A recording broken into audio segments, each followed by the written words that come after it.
Cambridge Insider podcast time again. I'm so excited. I'm excited because when I say that it's the Cambridge Insider podcast time, my good friend Craig Batson, who I can see on the screen when we record, gives me a massive smile. And that's good news. Batson, how are you, buddy? I'm doing good. It's nice to be back. You just said that you can see me, and I believe our producer, or as you call him, our executive producer, as Dean, has put us on YouTube now. So the audience can see me now too. So that's a little algorithm tip. It's not much better, but you got to get out there on every platform. My mustache from the last couple of weeks has got to be there, right? It's gone now, but. I never knew I'd be a YouTube star, but here we go. I'm very disappointed that the mustache, how do you say it? Anyway, the hair that you grow above your two front teeth is gone.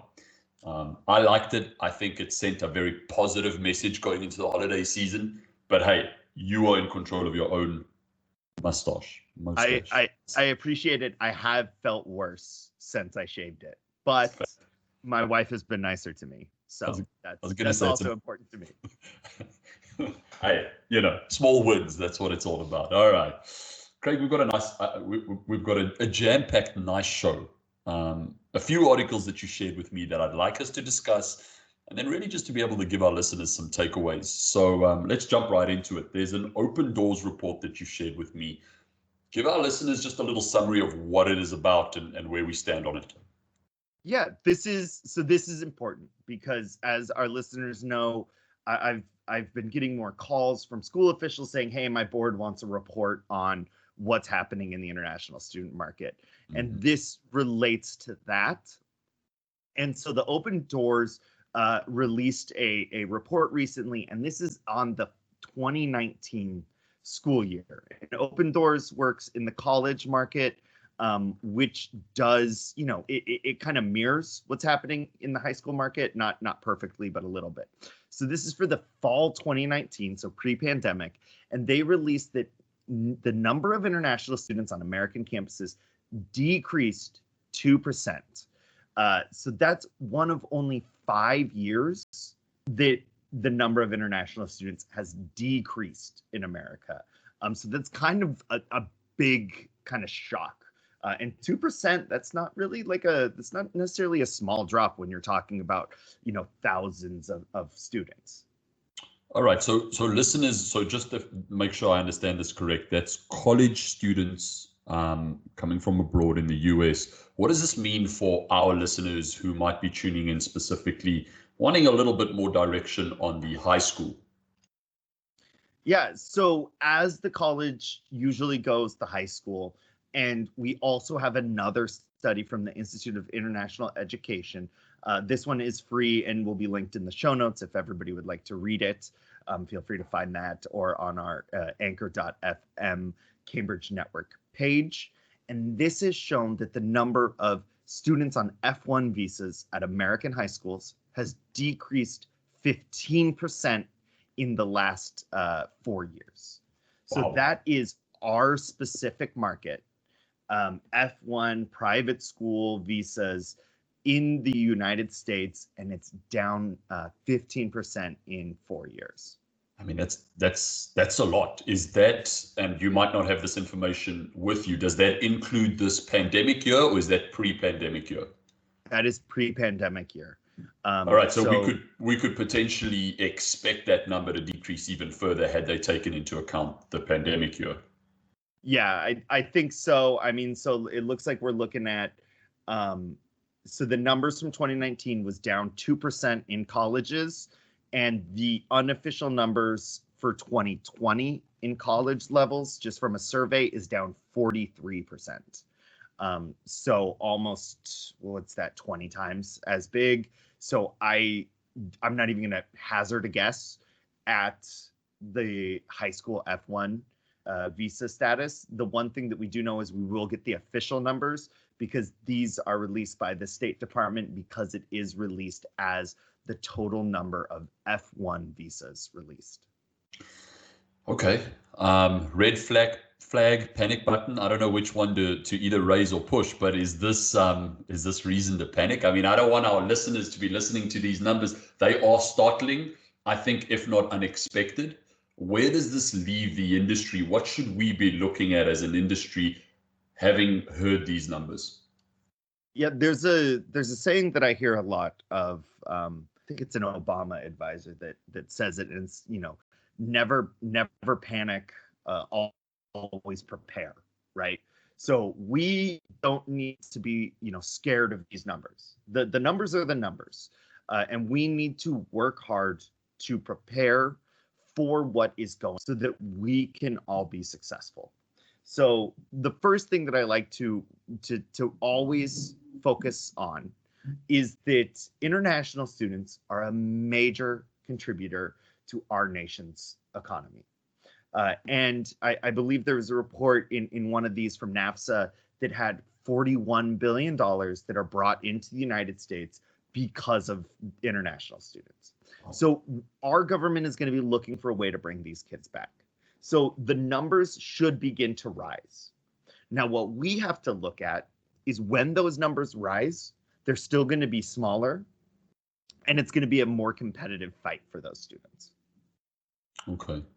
I mean, there's been, so just before we look at what we should be doing to get ready, maybe as a school partner, because there has been a lot of good news of late. I feel like the last week, probably even 2 weeks, when we talk to our China sales teams, our Vietnam sales teams, our Korea sales teams, there's a lot of positivity around sort of the political landscape in the US and what that could potentially mean for international education.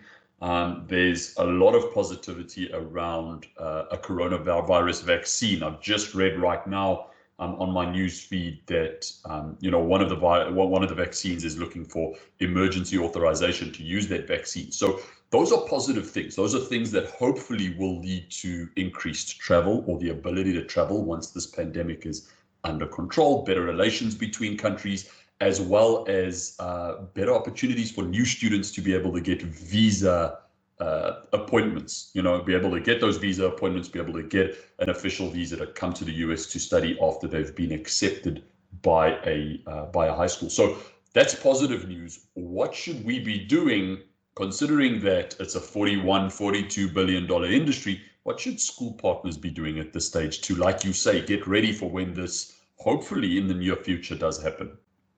So I think that the most important thing that we're looking at right now is make sure that you're finding ways to keep students in your school community.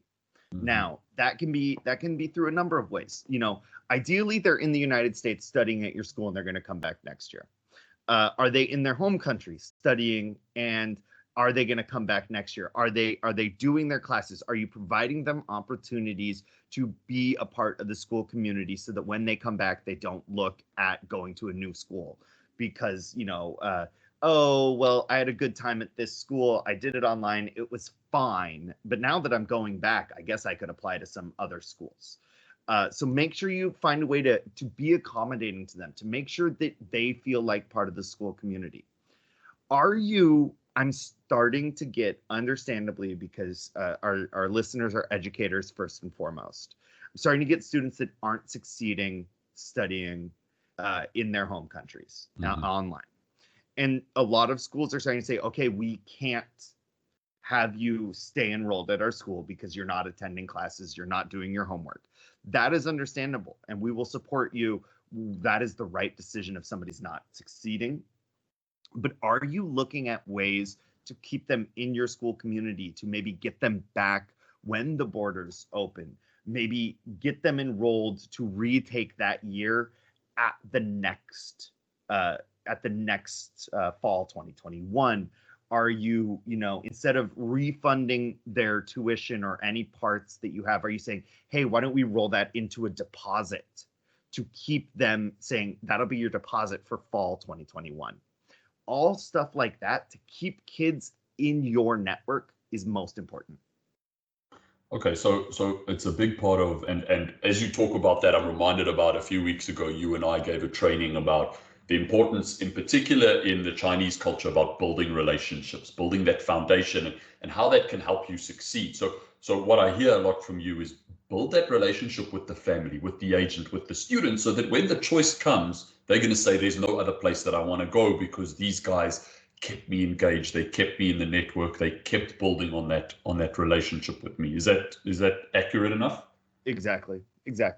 Okay, so for schools then that, and I know that we have a solution at Cambridge Network, but maybe some of our listeners don't know about this. For schools then that potentially have students that are maybe learning, in China in a different time zone that are struggling, what is the solution for a school like that? The students failing, this is not a workable solution. What do schools like that, or what are the options for schools like that? So a lot of online schools have come up, and Cambridge Network partners with one that's St. Mary's Online Academy. And this is something where it is a school run online in the Chinese time zone and will provide high quality learning experiences and keep these students in the Cambridge Network. And we guarantee that we will not poach the students and try and recruit them to another school. Our goal is having St. Mary's Online Academy being a short-term goal to get the student to study online, stay in the Cambridge Network, and bring them back to your school in the fall. Okay, so some important things about St. Mary's Online Academy that you've said there that I think are important to highlight is, number one, it's keeping students engaged. It's keeping students in our network so that they don't find other online options that potentially will take them away from you as a school partner. The second thing I heard you say was that synchronous learning. They're learning in their own time zone. So even though it's an online school with American credits, American high school credits, they are still learning in their own time zone. So students have the ability to wake up at 8 a.m., go to class online until 3, 4 p.m., and then log off and have a little bit of a normal school existence rather than trying to, stay up until 12, 1, 2 a.m. in the morning to try and attend classes. The third thing that I heard that is very important there is that this is a sort of a short-term solution. These credits that they are earning at SMOA, are they transferable? Are students easily able to transfer back into a school? Yeah, and they're provided through St. Mary's, a very well-respected school in Medford, Oregon. Longtime Cambridge Network partner. I know a lot of our schools that go on school trips have met people that work there, and it is just a fantastic organization. So they are transferable. It's set up just so the students can go there until your school is ready to take them back. Excellent. So before we go on to our final point, which is just something that I'd like to discuss, I'm going to have, I just want to make a note. I'll have our executive producer. I love to call him that. It's so formal and proper. But I'll have our executive producer, Dean, who's now giving me a wide smile. I'll have him post just a little bit of extra information in our show notes on St. Mary's Online Academy, or SMOA as we know it, just so that people who are interested can go and read up there. Again, I think at the Cambridge Insider podcast, we try and give you transparent information and for you to be able to go and make the decision that's best for you as a school. Craig, the last thing that I did want to discuss, given our entire podcast episode today, is something that you and I and executive producer Dean have discussed in depth, and I had a conversation this morning with the school. I know the two of you had conversations yesterday in meetings. Speak to me a little bit about how important tuition is. We're in a space now, mid-November, Thanksgiving coming up. Typically, schools tend to come out with their approved tuition rates for the following year, beginning of sort of the new year, January, February. Just talk to me briefly about tuition. What's important for schools to focus on, given what we've just discussed? So this is important to know. As the news gets better, as the embassies reopen, as people get vaccinated, as it looks more like schools are going to be operating as, pre-pandemic normal in 2021, in fall 2021, our students are going to start looking at coming, and the market's going to open back up again. And that's great news. It's still probably going to be smaller than it was before. And now we need to find ways to make our schools attractive. And now this is going to be the most competitive market that we are going to see potentially ever. because of just how many schools are going to be fighting for these students. And you can be the best school in your county, in your city, in your state. If you're the best school in your state, you are then fighting with 50 other states, 50 other schools, because the students can go anywhere. So we need to look at what we can do to make our schools more attractive and make it so we can succeed. So one of the most important things you can do, and one of the easiest things you can do, is make sure you get your tuition set early so you don't have students playing the guessing game. And not only early, but ideally, we will be saying this, you will be hearing from us, it's going to be a price competitive market. Mm-hmm. Schools are going to need to look and see what they can actually charge. Because in 2016, before the 16% decline or 6% decline, you could charge whatever you wanted. And now you can't. Yep. And that's just a fact. And now in a world where a Chinese family can go online and easily look up, well, the domestic tuition's $15,000. Why am I paying $27,000? And if you can't justify that, then they're just going to go somewhere else. And so we need to start looking at what is a realistic price for our schools, or what benefits are we providing that make the price that we're charging worth it. And that's what Cambridge Network is doing with our price transparency. And that's what we're hoping our schools can do. So set your price, let your boards know, and, give them this podcast. They can, listen. Stephen, Dean, myself, we're all happy to meet with board members. I have a presentation that I'm giving. I'm meeting with the boards the weekend after Thanksgiving to give them a presentation about what's happening so that they understand that if we want to be competitive in this market, that this is what we have to do. Well said. So that's my suggestion. Appreciate it. I think that's transparent information, but very necessary. So schools, if you haven't started thinking about this, if you haven't had discussions about it, do it. Don't outprice yourself. Like Craig said, this is a competitive market. There's 2,000 plus high schools that are looking for students. What sets you apart? And as always, if you do need direction, guidance on what should I be charging as a school, reach out to your Cambridge Network Program Manager. We're experts in the field. We've been in this business for many, many years, making sure that schools can be successful. We're happy to jump on a call. We're happy to talk to boards, and we're happy to get you to a price point where you can be competitive. And Mr. Batson.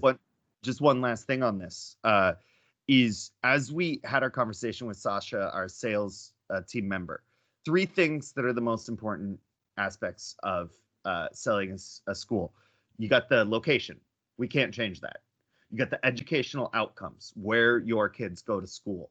That can be changed, but it's very slow. It takes years to do. And really, hopefully all of our schools are top tier schools. And then price. And so that's the one that we really have control over.